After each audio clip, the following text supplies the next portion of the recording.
Listen to me, please. You're like me, a Homo sapiens, a wise human. Life, a miracle in the universe, appeared around 4 billion years ago. And we humans, only 200,000 years ago. Yet we have succeeded in disrupting the balance that is so essential to life. Listen carefully to this extraordinary story, which is yours, and decide what you want to do with it.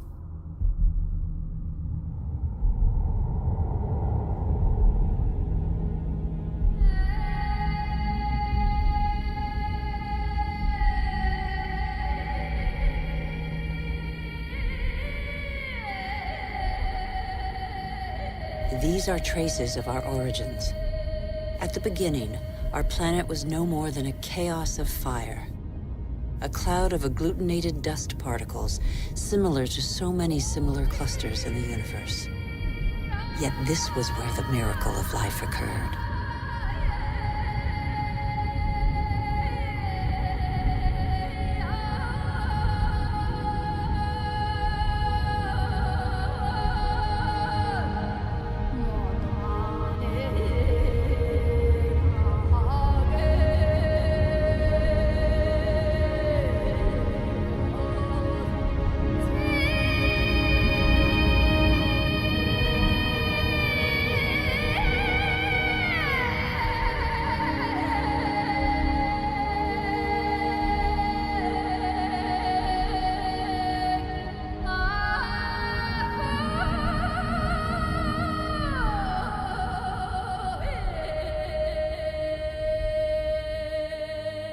Today, life, our life, is just a link in a chain of innumerable living beings that have succeeded one another on Earth over nearly 4 billion years.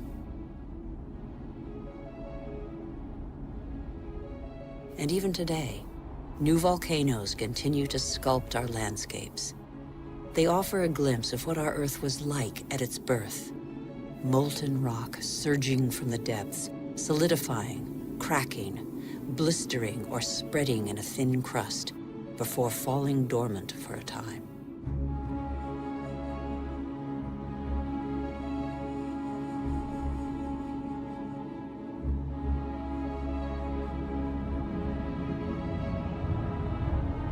These wreaths of smoke, curling from the bowels of the Earth, bear witness to the Earth's original atmosphere, an atmosphere devoid of oxygen.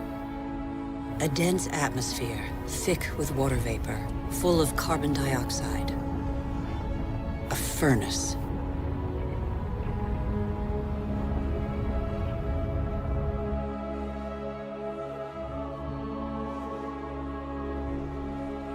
The Earth cooled.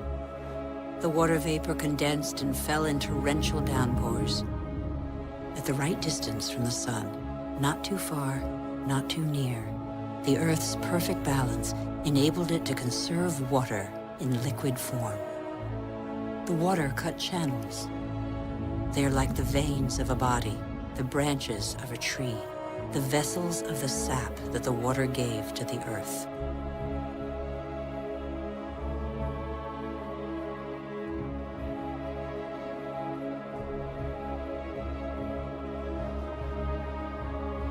The rivers tore minerals from the rocks and gradually added them to the fresh water of the oceans. And the oceans became heavy with salt.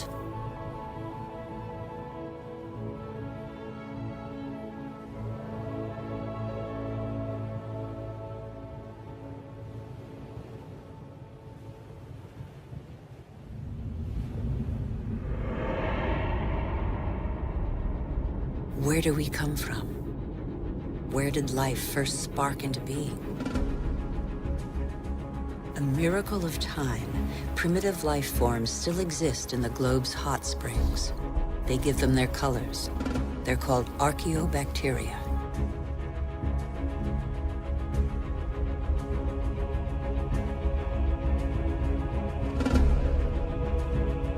They all feed off the Earth's heat. All except the cyanobacteria, or blue-green algae. They alone have the capacity to turn to the sun to capture its energy. They are a vital ancestor of all yesterday's and today's plant species. These tiny bacteria and their billions of descendants changed the destiny of our planet. They transformed its atmosphere.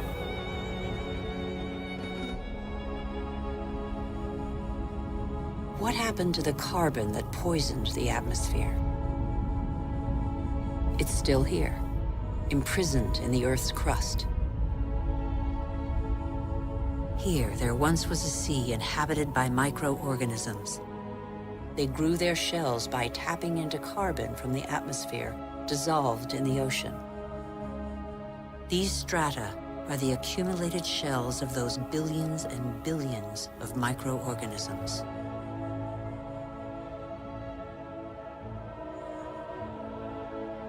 Thanks to them, the carbon drained from the atmosphere and other life forms could develop.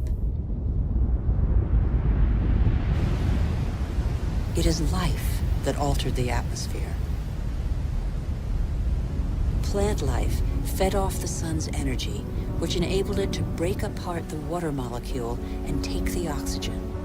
And oxygen filled the air. The Earth's water cycle is a process of constant renewal. Waterfalls, water vapor, clouds, rain, springs, rivers, seas, oceans, glaciers.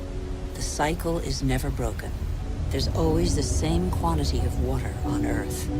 All the successive species on Earth have drunk the same water. The astonishing matter that is water, one of the most unstable of all. It takes a liquid form as running water, gaseous as vapor, or solid as ice. In Siberia, the frozen surfaces of the lakes in winter contain the traces of the forces that water deploys when it freezes. Lighter than water, the ice floats. It forms a protective mantle against the cold, under which life can go on.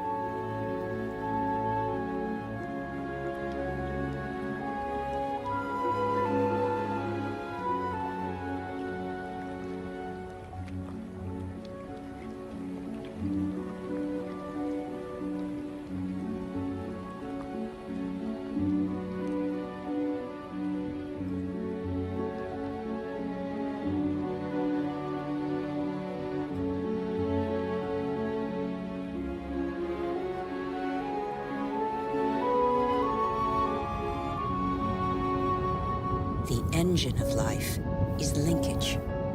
Everything is linked. Nothing is self-sufficient. Water and air are inseparable, united in life and for our life on Earth. Sharing is everything.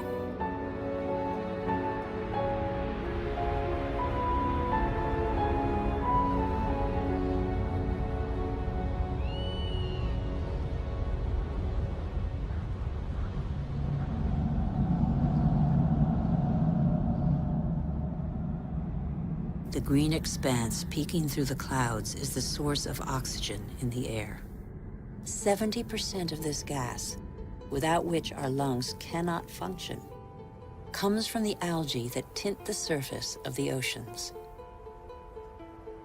Our Earth relies on a balance in which every being has a role to play and exists only through the existence of another being. A subtle, fragile harmony that is easily shattered.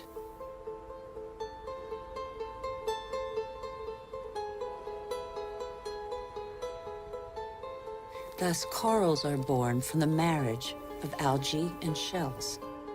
Coral reefs cover less than 1% of the ocean floor, but they provide a habitat for thousands of species of fish, mollusks, and algae. The equilibrium of every ocean depends on them.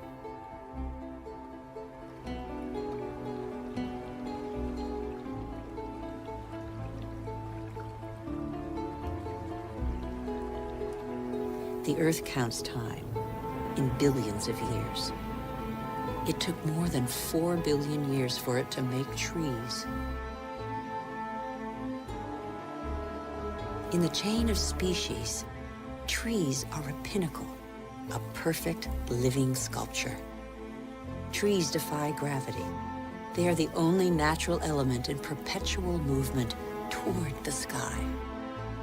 They grow unhurriedly toward the sun that nourishes their foliage.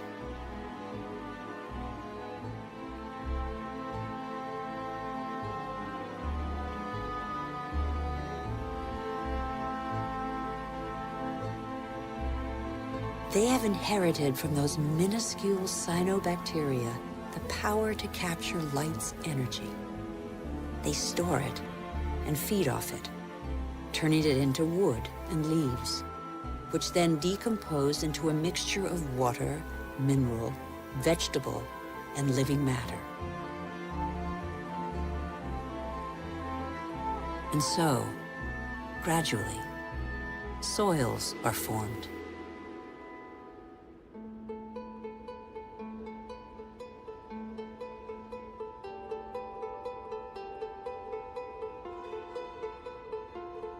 Soils teem with the incessant activity of microorganisms feeding, digging, aerating, and transforming. They make the humus, the fertile layer to which all life on land is linked.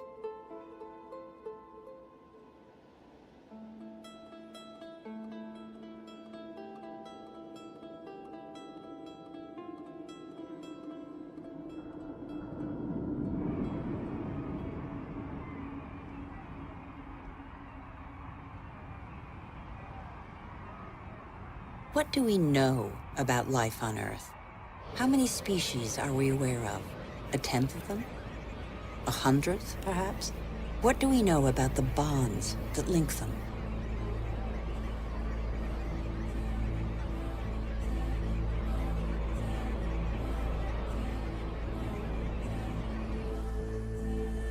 The Earth is a miracle. Life remains a mystery.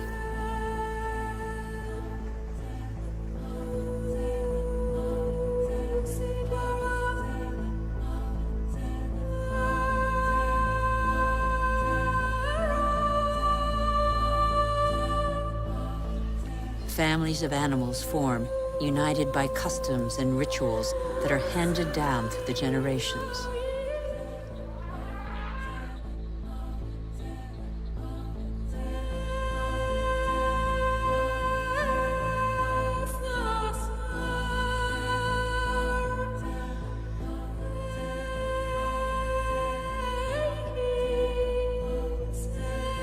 Some adapt to the nature of their pasture, and their pasture adapts to them. And both gain. The animal sates its hunger, and the tree can blossom again.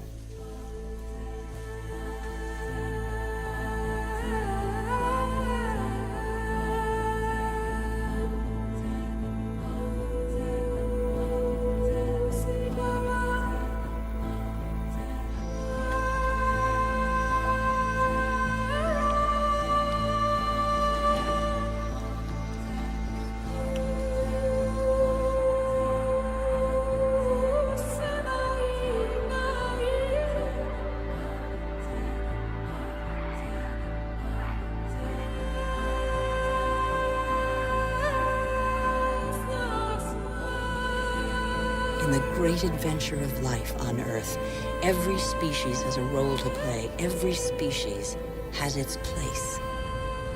None is futile or harmful. They all balance out.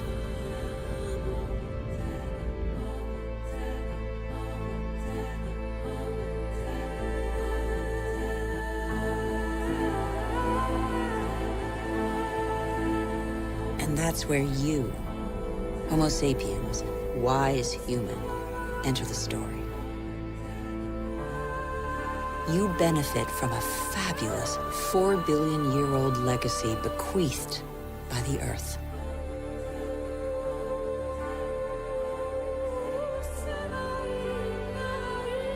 You're only 200,000 years old, but you have changed the face of the world. despite your vulnerability, you have taken possession of every habitat and conquered swaths of territory like no other species before you.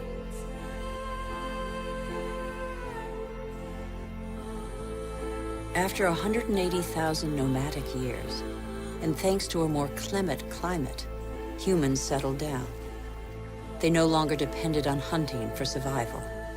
They chose to live in wet environments that abounded in fish, game, and wild plants, there where land, water, and life combine.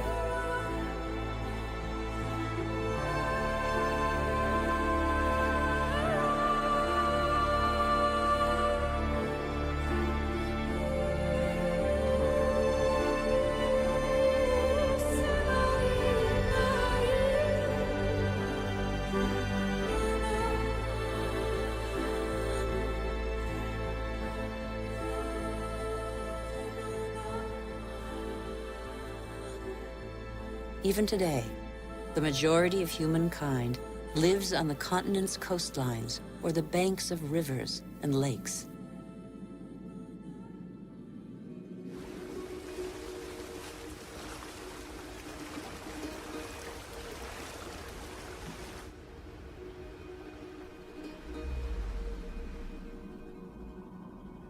Across the planet, 1 person in 4 lives as humankind did 6,000 years ago.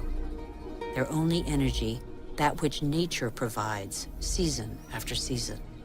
It's the way of life of 1.5 billion people, more than the combined population of all the wealthy nations.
But life expectancy is short, and hard labor takes its toll. The uncertainties of nature weigh on daily life.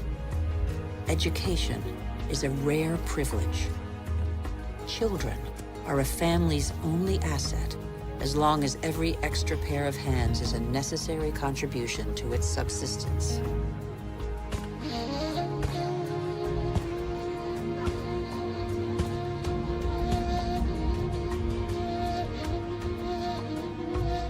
Humanity's genius is to have always had a sense of its weakness. The physical energy and strength with which nature insufficiently endowed humans is found in animals that help them to discover new territories.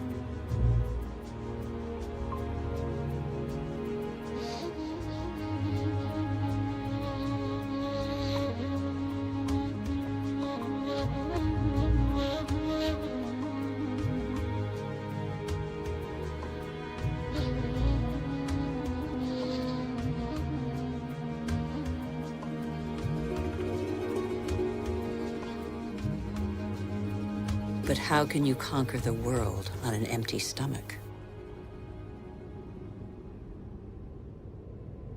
The invention of agriculture turned our history on end. It was less than 10,000 years ago. Agriculture was our first great revolution.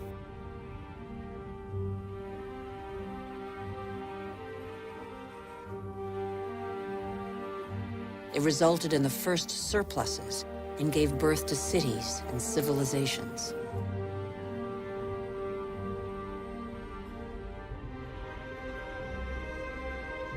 The memory of thousands of years scrabbling for food faded.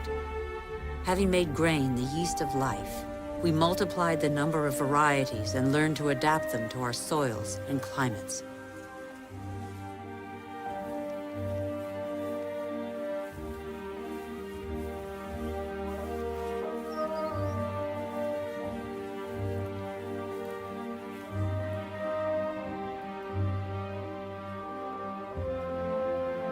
We're like every species on Earth.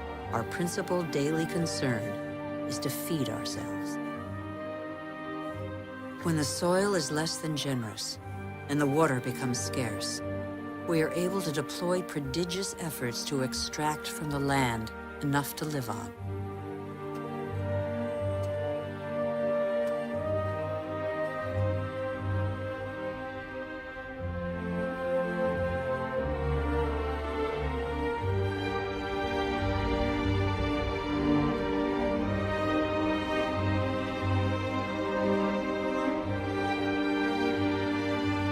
Humans shape the land with the patience and devotion that the earth demands in an almost sacrificial ritual performed over and over.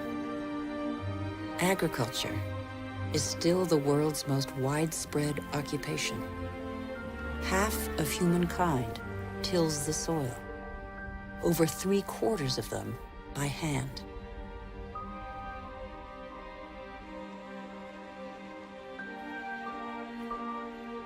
Agriculture is like a tradition handed down from generation to generation in sweat, graft, and toil, because for humanity, it is a prerequisite of survival.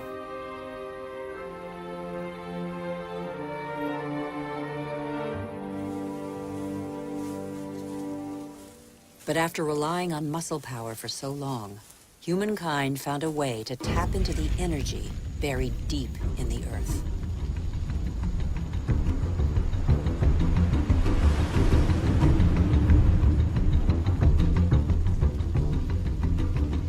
These flames are also from plants, a pocket of sunlight, pure energy, the energy of the sun, captured over millions of years by millions of plants more than 100 million years ago.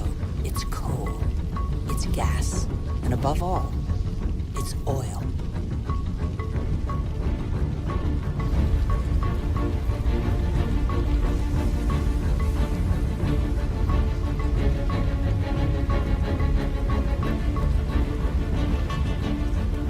And this pocket of sunlight freed humans from their toil on the land.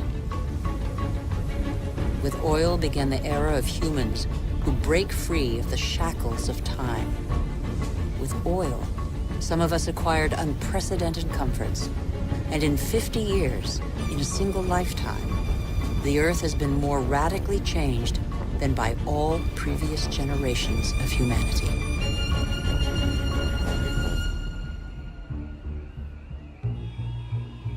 Faster and faster. In the last 60 years, the Earth's population has almost tripled, and over 2 billion people have moved to the cities. Faster and faster.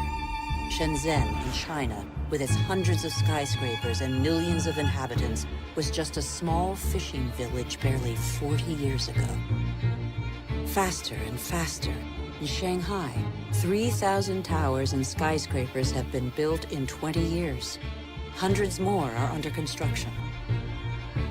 Today, over half of the world's 7 billion inhabitants live in cities.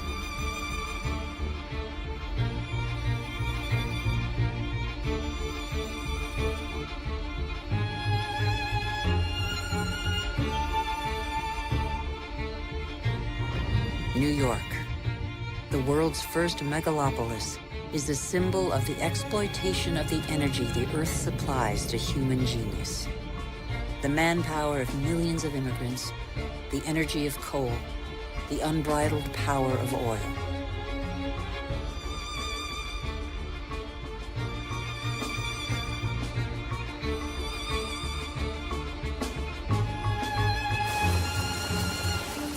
America was the first to harness the phenomenal, revolutionary power of black gold. In the fields, machines replaced men.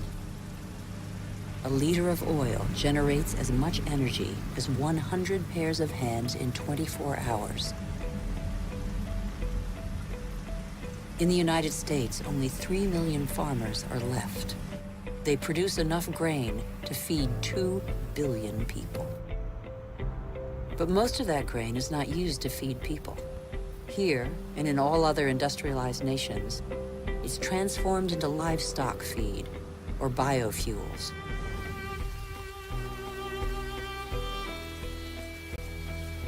The pocket of sunshine's energy chased away the specter of drought that stalked farmland. No spring escapes the demands of agriculture, which accounts for 70% of humanity's water consumption.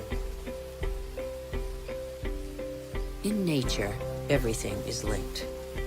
The expansion of cultivated land and single-crop farming encouraged the development of parasites. Pesticides, another gift of the petrochemical revolution, exterminated them. Bad harvests and famine became a distant memory. The biggest headache now was what to do with the surpluses engendered by modern agriculture. But toxic pesticides seeped into the air, soil, plants, animals, rivers, and oceans. They penetrated the heart of cells similar to the mother cell that is shared by all forms of life. Are they harmful to the humans that they released from hunger? These farmers, in their yellow protective suits, probably have a good idea.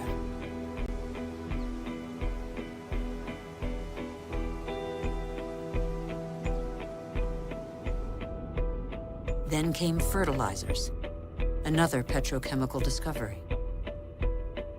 They produced unprecedented results on plots of land thus far ignored.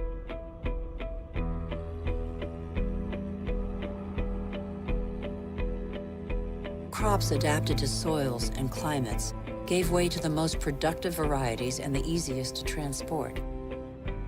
And so, in the last century, 3/4 of the varieties developed by farmers over thousands of years have been wiped out.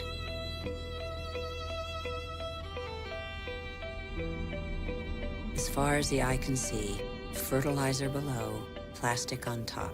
The greenhouses of Almeria in Spain are Europe's vegetable garden. A city of uniformly sized vegetables waits every day for the hundreds of trucks that will take them to the continent's supermarkets. The more a country develops, the more meat its inhabitants consume. How can growing worldwide demand be satisfied without recourse to concentration camp-style cattle farms? Faster and faster, like the life cycle of livestock which may never see a meadow. Manufacturing meat faster than the animal has become a daily routine. In these vast food lots trampled by millions of cattle, not a blade of grass grows. A fleet of trucks from every corner of the country brings in tons of grain, soy meal, and protein-rich granules that will become tons of meat.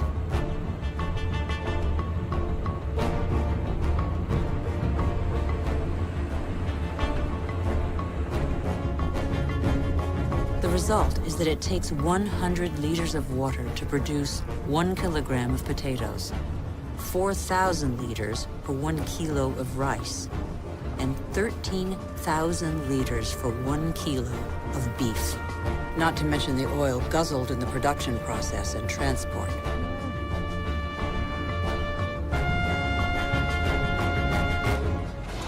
Our agriculture has become oil-powered. It feeds twice as many humans on Earth, but has replaced diversity with standardization. It has offered many of us comforts we could only dream of, but it makes our way of life totally dependent on oil. This is the new measure of time.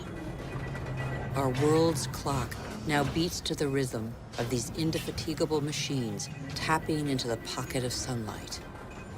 The whole planet is attentive to these metronomes of our hopes and illusions. The same hopes and illusions that proliferate along with our needs, increasingly insatiable desires and profligacy. We know that the end of cheap oil is imminent, but we refuse to believe it. For many of us, the American dream is embodied by a legendary name, Los Angeles.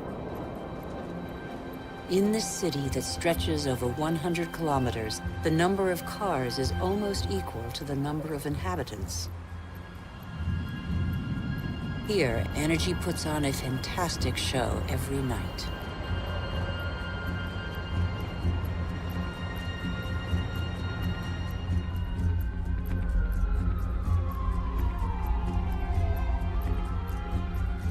The days seem to be no more than the pale reflection of nights that turn the city into a starry sky.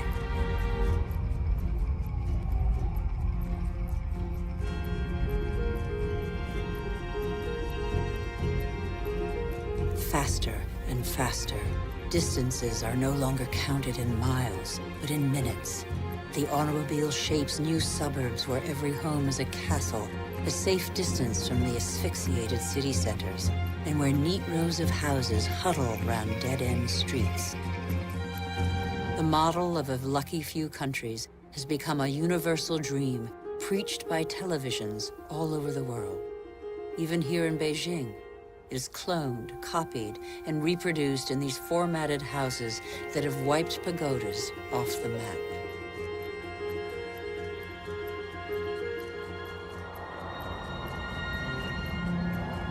The automobile has become the symbol of comfort and progress.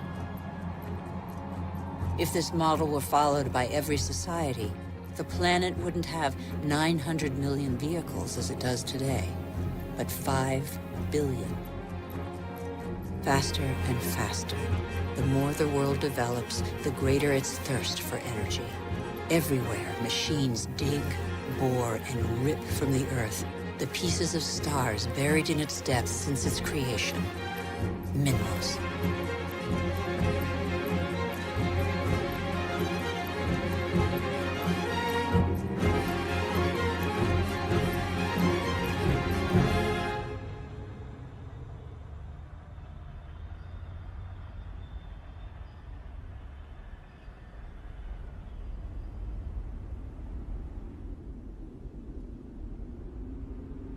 As a privilege of power, 80% of this mineral wealth is consumed by 20% of the world's population.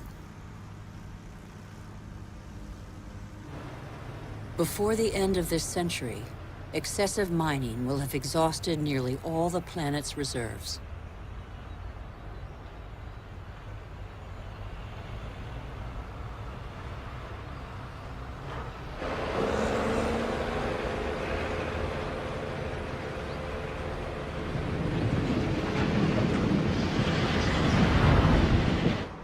Faster and faster. Shipyards churn out oil tankers, container ships, and gas tankers to cater for the demands of globalized industrial production. Most consumer goods travel thousands of kilometers from the country of production to the country of consumption. Since 1950, the volume of international trade has increased 20 times over.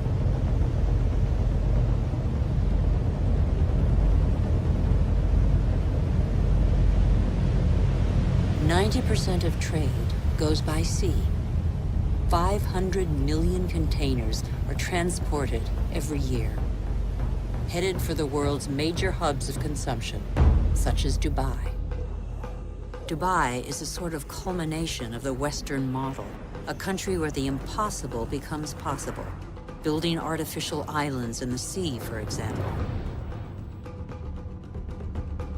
Dubai has few natural resources. But with the money from oil, it can bring millions of tons of material and workers from all over the planet. Dubai has no farmland, but it can import food. Dubai has no water, but it can afford to expend immense amounts of energy to desalinate seawater and build the highest skyscrapers in the world. Dubai has endless sun, but no solar panels. It is the totem to total modernity that never fails to amaze the world.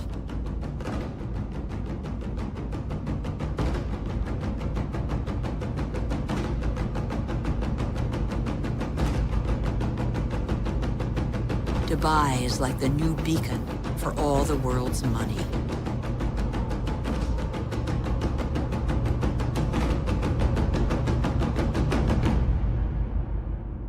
Nothing seems further removed from nature than Dubai, although nothing depends on nature more than Dubai. Dubai is a sort of culmination of the Western model. We haven't understood that we're depleting what nature provides.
Since 1950, fishing catches have increased five-fold, from 18 to 100 million metric tons a year. Thousands of factory ships are emptying the oceans. 3/4 of fishing grounds are exhausted, depleted, or in danger of being so. Most large fish have been fished out of existence since they have no time to reproduce.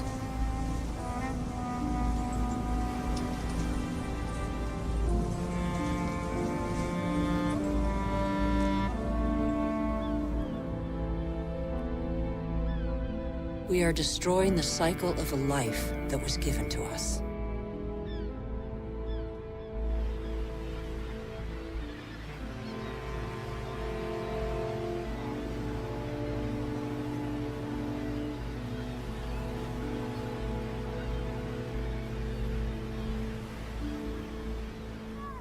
At the current rate, all fish stocks are threatened with exhaustion. Fish is the staple diet of 1 in 5 humans.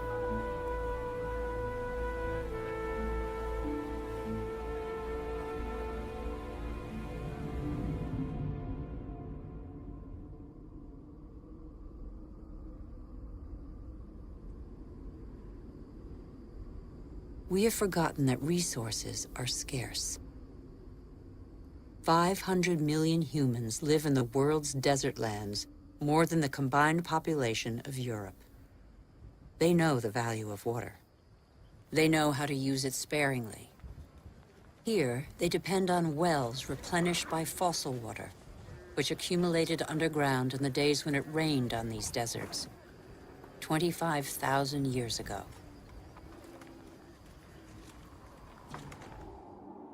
Fossil water also enables crops to be grown in the desert to provide food for local populations. The field's circular shape derives from the pipes that irrigate them around a central pivot. But there is a heavy price to pay. Fossil water is a non-renewable resource.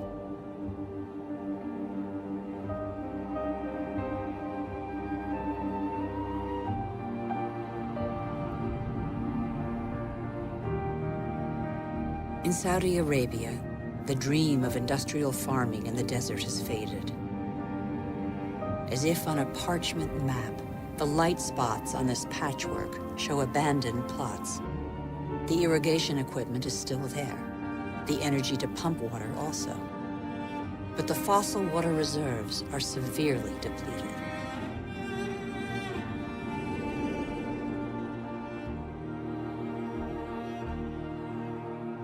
Israel turned the desert into arable land.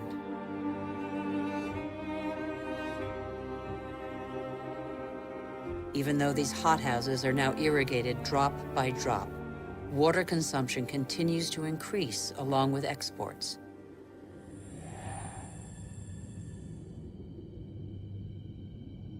the once mighty River Jordan is now just a trickle.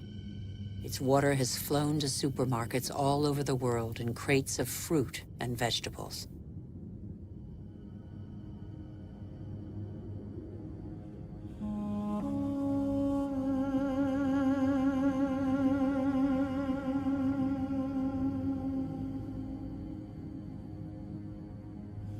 The Jordan's fate is not unique. Across the planet, one major river in 10 no longer flows into the sea for several months of the year.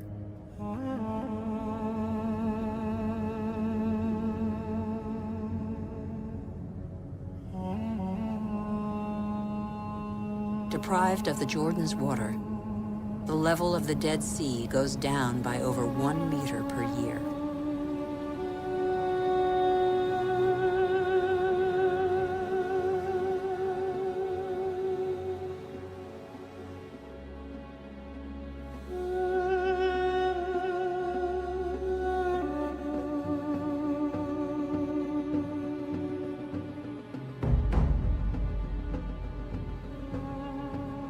India risks being the country that suffers most from the lack of water in the coming century. Massive irrigation has fed the growing population, and in the last 50 years, 21 million wells have been dug. In many parts of the country, the drill has to sink ever deeper to hit water. In western India, 30% of wells have been abandoned. The underground aquifers are drying out. Vast reservoirs will catch the monsoon rains to replenish the aquifers. In dry season, women from local villages dig them with their bare hands.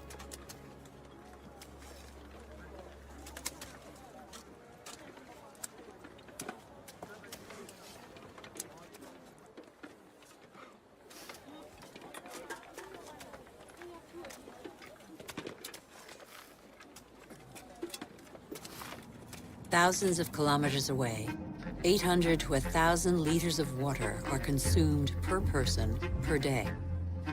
Las Vegas was built out of the desert. Millions of people live there. Thousands more arrive every month. The inhabitants of Las Vegas are among the biggest consumers of water in the world.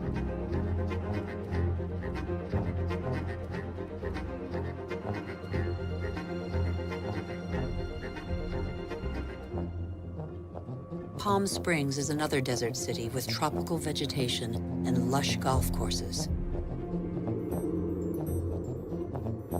How long can this mirage continue to prosper?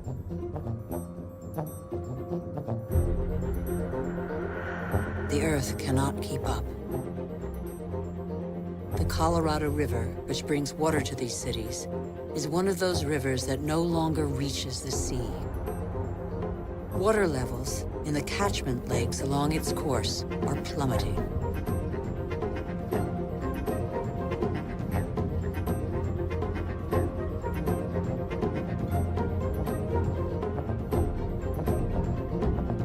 Water shortages could affect nearly 2 billion people before 2025.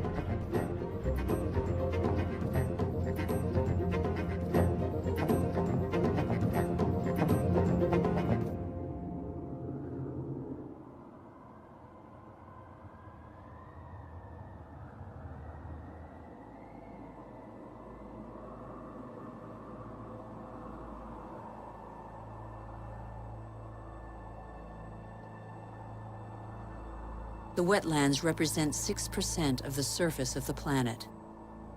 Under their calm water lies a veritable factory where plants and microorganisms patiently filter the water and digest all the pollution. These marshes are indispensable environments for the regeneration and purification of water. They are sponges that regulate the flow of water. They absorb it in the wet season and release it in the dry season.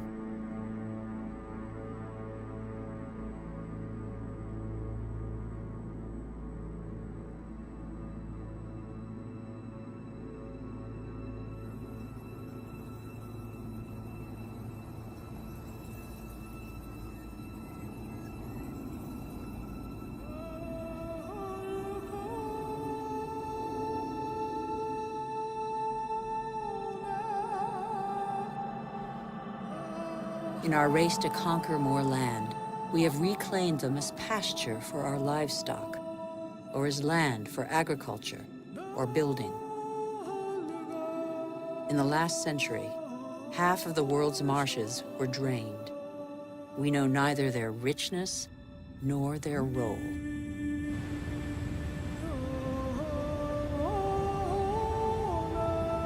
All living matter is linked. Water, air, soil, trees. The world's magic is right in front of our eyes.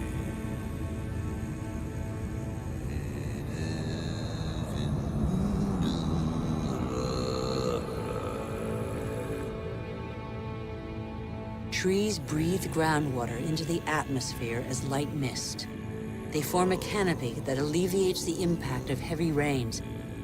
The forests provide the humidity that is necessary for life. They store carbon, containing more than all the Earth's atmosphere. They are the cornerstone of the climactic balance on which we all depend.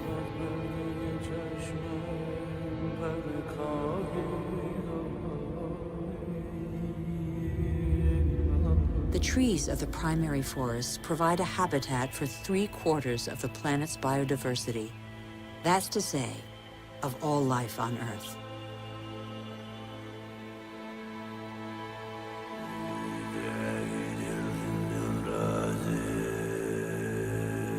These forests provide the remedies that cure us. The substances secreted by these plants can be recognized by our bodies. Our cells talk the same language. We are of the same family.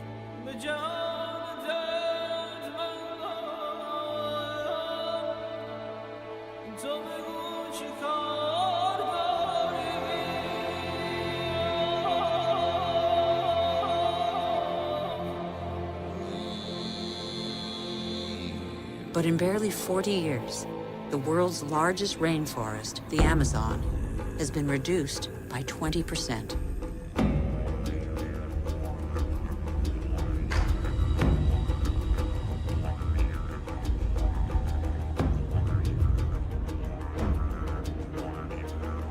The forest gives way to cattle ranches or soybean farms. 95% of these soybeans are used to feed livestock and poultry in Europe and Asia. And so, a forest is turned into meat.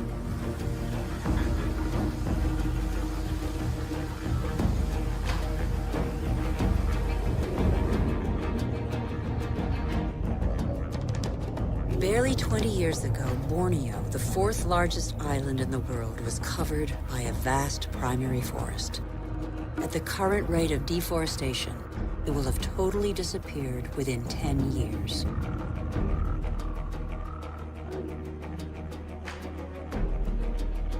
Living matter bonds water, air, earth, and the sun.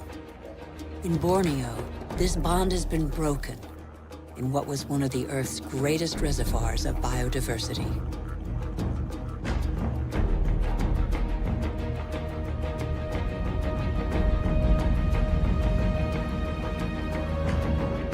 This catastrophe was provoked by the decision to produce palm oil, one of the most productive and consumed oils in the world, on Borneo.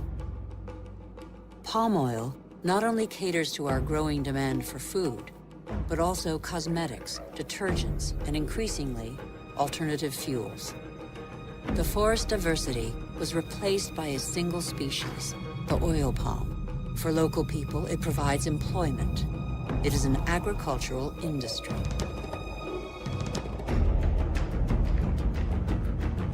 Another example of massive deforestation is the eucalyptus. Eucalyptus is used to make paper pulp. Plantations are growing as demand for paper has increased 5-fold in 50 years. One forest does not replace another forest. At the foot of these eucalyptus trees, nothing grows because their leaves form a bed that is toxic for most other plants. They grow quickly, but exhaust water reserves.